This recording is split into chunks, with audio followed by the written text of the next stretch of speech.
As the clock ticked past midnight, the hum of activity from the office slowly faded into silence. John, the night shift janitor, walked past the darkened corridors, his trusty mop and bucket in hand. The soft squeak of his shoes was the only sound that dared break the silence until suddenly, from the shadows ahead, he heard it, a faint cry. The crying grew louder, more desperate, and then he saw her, a small figure huddled in the corner, her shoulders shaking with sobs. A little girl, no more than 7 years old, was lost in the labyrinth of darkened corridors, her face streaked with tears. It sent a shiver down his spine. He froze, listening intently. Was it a mouse? A stray cat perhaps? But the sound came again, a soft whimper, the sound of fear. "There he is," she cried, pointing towards a man standing by the exit. The girl giggled, burying her face in her father's shoulder. "I was playing hide and seek, but I got a little scared," she admitted. Relief washed over John as he saw the man's face contort with worry. The man rushed towards them, his voice hoarse with concern. Standing up, he offered her a hand, helping her to her feet. As they searched, John noticed a picture of the girl and a man, presumably her father, on the wall. "Thank you so much for taking care of her. I owe you one," he said, his voice thick with emotion. "Mr. Williams, sir," he began, his voice echoing in the cavernous space. The CEO motioned for him to sit down. "John, I need to talk to you about last night," he said, his voice surprisingly gentle. John waved it off, a smile tugging at his lips. "John, I want you to understand that what you did last night was commendable. Finding my daughter when no one else could, that takes courage and quick thinking. I appreciate it." Relief washed over John, his shoulders slumping slightly. "Last night, sir," he prompted, confused. The CEO leaned back in his chair, steepling his fingers. He was now part of a high-stakes game, a pawn in a dangerous chess match. He had found Sarah, hadn't he? And in doing so, had proven his loyalty and resourcefulness. If push came to shove, he would stand toe-to-toe with anyone who threatened the CEO's daughter. He might be just a janitor, but he was also a father himself. He understood the fierce love and protective instincts that drove the CEO. The weight of the CEO's trust, the burden of safeguarding his daughter pressed down on him, heavy and suffocating. "You found my daughter, Sarah, didn't you?" Startled, John could only nod. He had expected praise, perhaps a bonus, but this felt different, loaded with an undercurrent of something he couldn't quite decipher. In that moment, he realized that sometimes the greatest battles are fought not on the playing field of wealth and power, but in the quiet corners of one's own heart. The ordeal with Sarah had been terrifying, but it had also been a defining moment for John. He was ready to face the darkness, to confront the evil that lurked in the shadows. Whispers followed him, curious glances were exchanged, and shadows seemed to dance menacingly at the edge of his vision. The question was, how could he possibly do that? How could a humble janitor hope to outmaneuver forces that were both cunning and ruthless? He was no longer just a janitor. He was a guardian, a protector, a beacon of hope in a sea of despair. The janitor who once toiled in obscurity was now thrust into the spotlight. The stage was set, the players were in place, and the drama was about to unfold. The fate of Sarah, perhaps even the fate of the company, rested on his shoulders. The answer, he knew, lay in his resourcefulness, in his ability to think on his feet and adapt to whatever challenges came his way. He felt like a character in a suspenseful film, navigating a treacherous landscape where danger lurked around every corner. For he knew that in doing so, he was not just protecting a child, he was upholding the very essence of humanity itself. "Thank you, sir. I won't let you or your daughter down," he promised, his voice firm with newfound resolve. Finally, he nodded curtly. "I believe you, John. I believe you," he said, his voice echoing with conviction. "It was no trouble at all. Kids will be kids," he said, chuckling. He wasn't just a janitor. He was John, Sarah's protector. He was the man the CEO trusted to safeguard his daughter's happiness. His resolve hardened. He wouldn't let down the little girl who had placed her trust in him.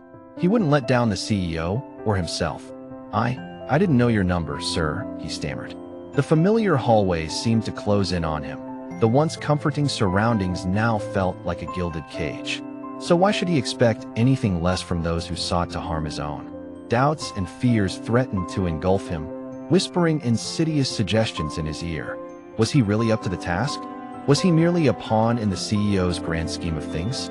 How could he, a simple janitor, navigate the treacherous waters of the corporate world? What if someone with ill intentions targeted Sarah again? Fear not, Adam. The CEO's eyes narrowed. You didn't even try to find out? John shook his head, his gaze dropping to his hands. They were smiling, happy, carefree. He tucked a stray strand of hair behind her ear, whispering, "Don't worry, we'll find him soon. Thank you again. You're a good man," he said, his voice echoing in the vast emptiness of the silent office. The CEO nodded, his expression softening.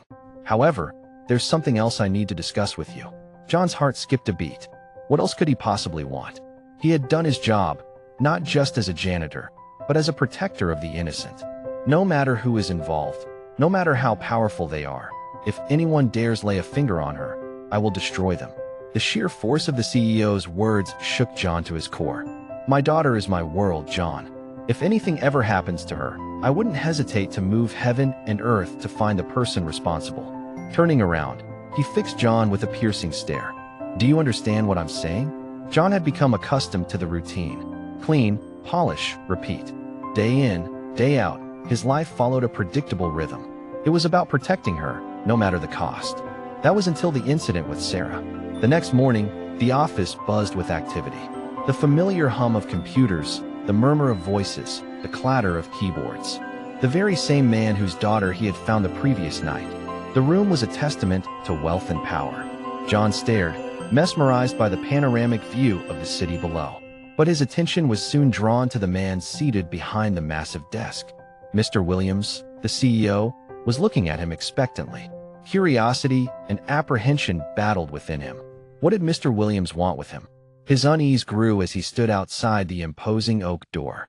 John moved through the maze of desks, his mop and bucket his trusty companions.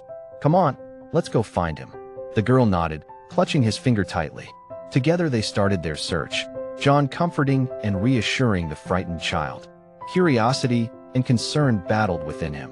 His better judgment told him to ignore it, to just get on with his rounds. But something compelled him to investigate. Cautiously, he moved towards the sound, each step echoing in the vast emptiness of the silent office. John's heart clenched at the sight.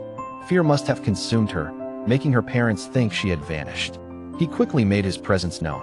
"Hello," he said softly, taking a step closer. She shook her head, unable to speak through her sobs. "Where are your parents?" The girl sniffed, pointing towards the exit. "I was playing hide and seek with my daddy. I hid here, but now I can't find him," she whispered, more tears welling up in her eyes. The girl startled, wiping her tears with the back of her hand and burying her face in her knees. Kneeling beside her, John's voice was gentle. "Are you lost, honey?" The girl looked up, her eyes wide with fear. Gently, John wiped away her tears. "Don't worry, sweetheart. We'll find your daddy." The night wore on, the clock ticking relentlessly. Each passing minute brought a new wave of worry. Where could her father be? Had he given up searching for her?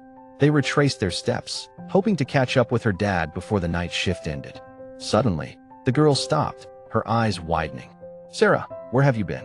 "I've been looking everywhere for you," he exclaimed, scooping her into a tight hug. The man looked up at John, his eyes filled with gratitude. The man nodded, his gaze lingering on John for a moment before he turned to leave. As John watched them leave, a sense of satisfaction filled him. It was just another day at the Zenith Corporation, a place where dreams were made and fortunes were built. Or so it seemed. The following morning, he found himself summoned to the CEO's office. Taking a deep breath, he knocked and pushed the door open. John blinked, snapping out of his reverie. Startled by the directness, John hesitated. "Why didn't you call me?" The CEO's voice was sharp, leaving no room for argument. John shifted uncomfortably. A heavy silence descended on the room, broken only by the distant hum of the city. Finally, the CEO spoke. He had feared reprimand, not gratitude. "Thank you, sir," he whispered, his voice thick with emotion. The CEO stood up, striding towards the window, his back to John. John stared back, his eyes wide with understanding. He knew exactly what the CEO meant. It wasn't just about finding Sarah. The CEO continued, his voice low and intense. "I want you to know that I wouldn't hesitate to use all my resources to ensure her safety." In that moment, he realized that he wasn't just a simple janitor.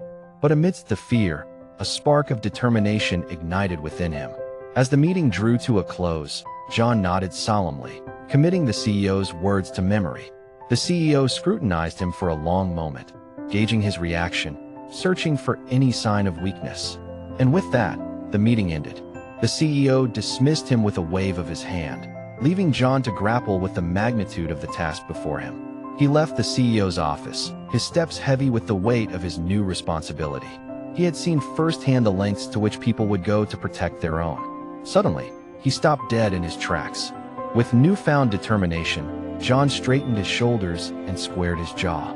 He would face his fears head-on. He would protect Sarah, no matter the cost. The battle against Sarah's abductor was just beginning, and John was at the forefront, armed with nothing but his courage and a burning sense of justice. As John ventured deeper into the labyrinthine halls of the corporation, he became aware of subtle changes in the air. His instincts screamed at him to be vigilant, to trust no one, and to prepare for the worst. With each step he took, John's determination grew. And as the sun set on another day, John found himself standing at the precipice of a new reality. But as John prepared to make his move, a new player entered the game, one who would change everything. Stay tuned for part 3 to find out who this mysterious newcomer is and how they will impact John's mission. Will they help him in his quest to protect Sarah, or do they have their own sinister motives? The suspense is building, and you won't want to miss a single moment.